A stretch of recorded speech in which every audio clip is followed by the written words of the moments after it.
I'm Leah Lando at the Schofield Residence, talking with the CEO about a recent 5-star rating here and why he says there are so many challenges right now in long-term care. Ron Wolfe comes to visit his wife Joanne every day at Schofield, a nonprofit skilled nursing facility in the town of Tonawanda. We've been together a little over 30 years. We've been married 25. So when you had to put her in a home, what was that like? Horrible.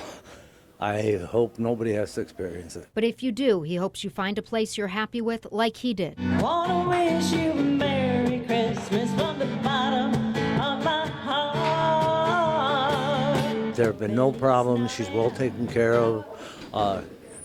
She's adapted much better than I thought. Schofield is home to 105 residents, and this is Cooper, the resident dog.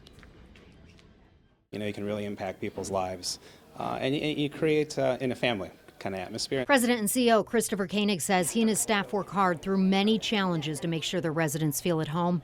I spoke with him about the facility's recent recognition, a 5-star rating from the Centers for Medicare and Medicaid Services. There's a quality metrics, there's your health inspections, and your staffing ratings, which is a pretty big designation. It's very difficult to get, and not many facilities in the country are able to reach that. Koenig says it's especially difficult to achieve because of regulations and low reimbursement rates. The expenses are just so astounding compared to the revenue.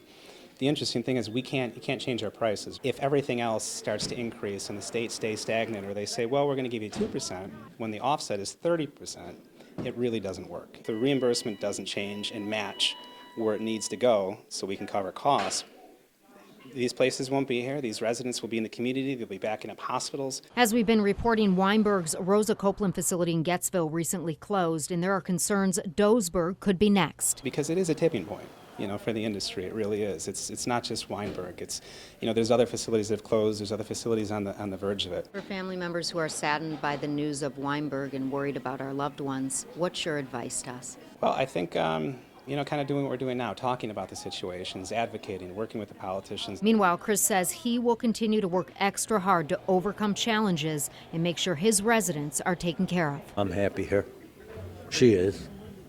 Good. But I'd much rather have her home. Leah Lando, 7 News. Do you have trouble affording your prescription medication? A lot of people do. I'm Leah Lando at Brighton Eggert Pharmacy, talking with customers about new regulations announced by Governor Kathy Hochul that they hope will bring down the costs. It's hard to live. Either you eat or you need your prescriptions. The monthly costs of prescriptions are just astronomical. Customers we spoke with at Brighton Eggert Pharmacy say they hope the recent announcement from Governor Kathy Hochul to regulate prescription benefit managers, or PBMs, will lower medication costs soon. I should think that all governments, federal and state, should be looking at helping the seniors with their prescriptions. This is a long-awaited, huge announcement for us. Steve Giroux owns several pharmacies in Western New York, and he says PBMs are to blame for high drug prices and the closing of thousands of pharmacies. There's 3 of them, Caremark, Express Scripts, and Optum, that control 80% of the prescription marketplace,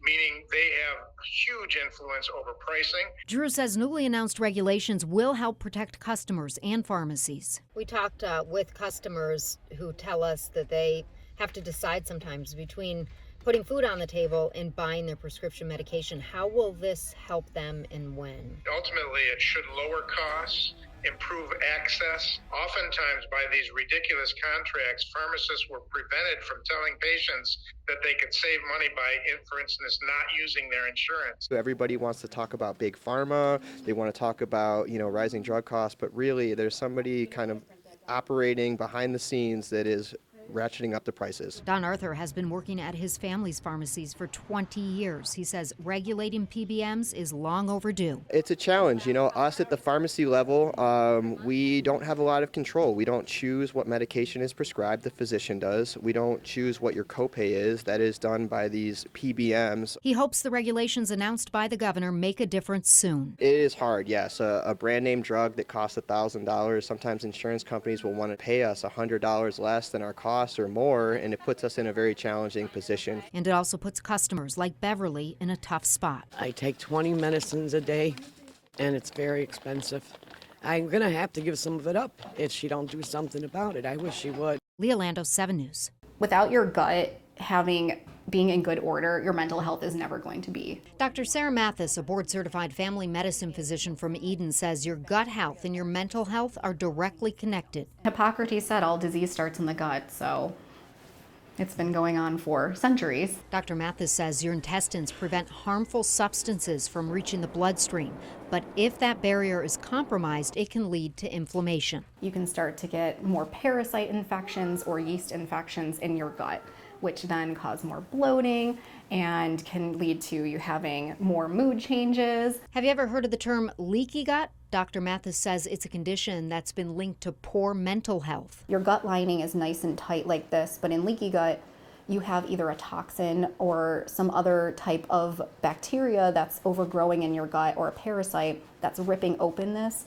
causing your immune system to come in contact with like food and a toxin in your bloodstream. She says that can trigger inflammation and can lead to mental health changes. What can they do from a dietary standpoint that may help? From a dietary standpoint, definitely taking out a lot of processed foods. We need fiber, we need protein, we need our fresh fruits and vegetables. She recommends foods like berries, pineapple, coconut, Greek yogurt, and teas, including green, peppermint, ginger, and dandelion. Also, beans. I love beans, especially ones that are made with, these are made with avocado oil, so it's not an inflammatory oil, which is gonna make your gut feel super happy. So how do you know if your gut is not happy? All of a sudden your mood has changed where you're like, I'm not interested in anything anymore.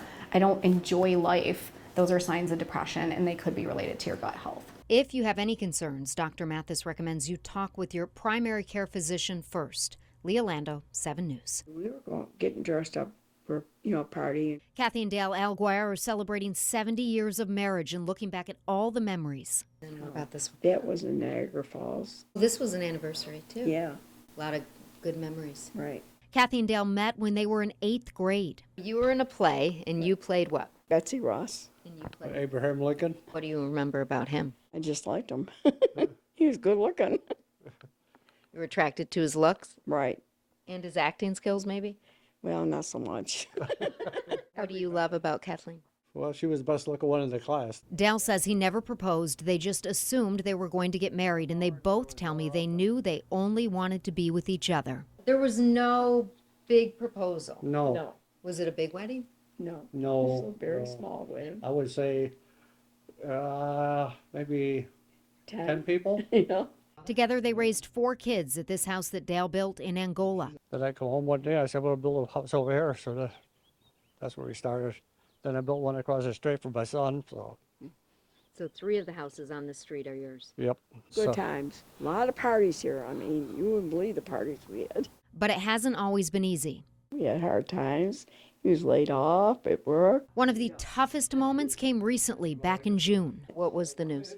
Well, he had cancer, and he had 3 to 6 months to live. When you found out that news, what did you do? I cried a lot. Well, we started getting rid of a lot of this stuff. He turned everything over to me. But months later, doctors had a positive update. He just went by that, and we had some more tests done. They can't find the cancer now. It's been 9 months. We don't know what happened. A lot of prayer, probably. Not only are you celebrating the fact that they can't detect any cancer in you any longer, but you've been together 70 years. You have a lot to celebrate. I know. Yeah. Seemed like a long time. Yeah. But like I said, time goes by so fast, though. People don't realize it. And Kathy and Dale are more grateful than ever to have more time to spend together. Yes.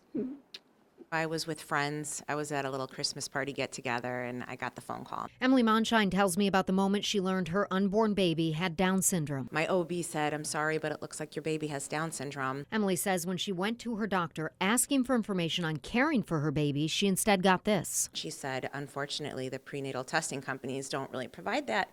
So, I said, "Have you ever delivered anyone with Down syndrome?" And she said, "Well, I delivered 2 babies with Down syndrome, and they both died by the age of 2, and their families had really horrible quality of life." Just one horrible piece of information after the next about Down syndrome. Fast forward to today, and Emily is the proud mother of 8-year-old Paul. He's this beautiful beautiful light in our worlds and in the community. And more than that, he's shown me a whole community of people that I respect and care for. She is talking about the community here at Gigi's Playhouse in Buffalo, where she serves as executive director. I want the OBGYNs in Western New York and really the world, especially the United States, to know that Gigi's Playhouses are amazing resources for your patients who are expecting. Dr. Ted Andrews says the key is early intervention.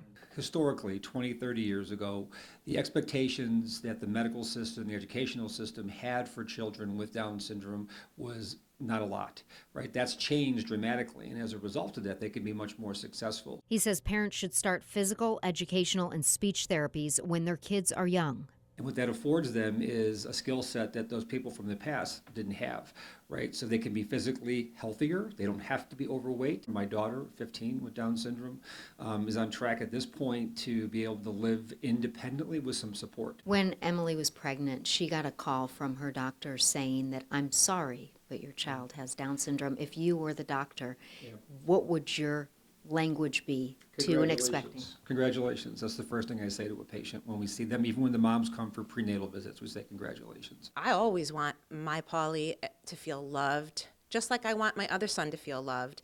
And these people who come to this Playhouse, I want them to feel valued and to feel that the world is interested in hearing from them and believes in them. Just what everybody wants to feel. They should feel that. I'm Leah Lando in Fredonia, where they've expanded the dining out program, promoting socialization and nutrition for seniors. I am Richard Ricker, retired pastor emeritus here at Fredonia First. My wife and I, Carol and I, are here today to support the senior dining site, reaching out to the people of our church and community, especially those who are grieving and those who are in situations that just need prayer support. My name is Carol Ricker, and I reside in Fredonia. This is an opportunity for another ministry in our area and to just enjoy each other and show the love, because that's what we need right now in the way the world is today. And I have been so excited about this opportunity for people in the community to come and to be together, to enjoy each other's company, and to have a great meal. The people cooking the meal today, they are also well known to this community. Who are they? Yes, Pastor Nettie. She had the Mustard Seed Restaurant in South Dayton, and Kathy, who also had a restaurant. At the Mustard Seed Restaurant, we had a motto there: good fun, good food, good people. That's what we are really hoping to do here. We're hoping to provide a place to have fun, to have good food, and to enjoy one another. My name is Kathy Hatt, and I'm from Forestville, New York. I am here because I used to always frequent Nettie's restaurant, and she's a fantastic cook. What does this program mean to you, being able to gather with friends and have a hot meal? It's really nice. This area really needs something like this. Unfortunately, a lot of times senior citizens are forgotten about. So this gives you a chance to have a warm meal and socialize. Yes, and we know we're going to have excellent food. My name is Olive Becker, and I live in Brockton. I enjoy the meals that I've had through the dining out program. It's a very economical way to eat. Usually I have several friends that we go 3 or 4 out together. For people watching who are isolating themselves and don't feel welcome anywhere, what is your message to them? Maybe make the initiative with the help of others to come and be a part of this fellowship. One of my favorite authors is Chuck Swindoll, and he says, make certain that your life is calibrated towards serving other people. And I think in our senior years, as we reach out and serve other people, that's a sense of joy and fulfillment that we have every day. Thank you. Leah Lando, 7 News.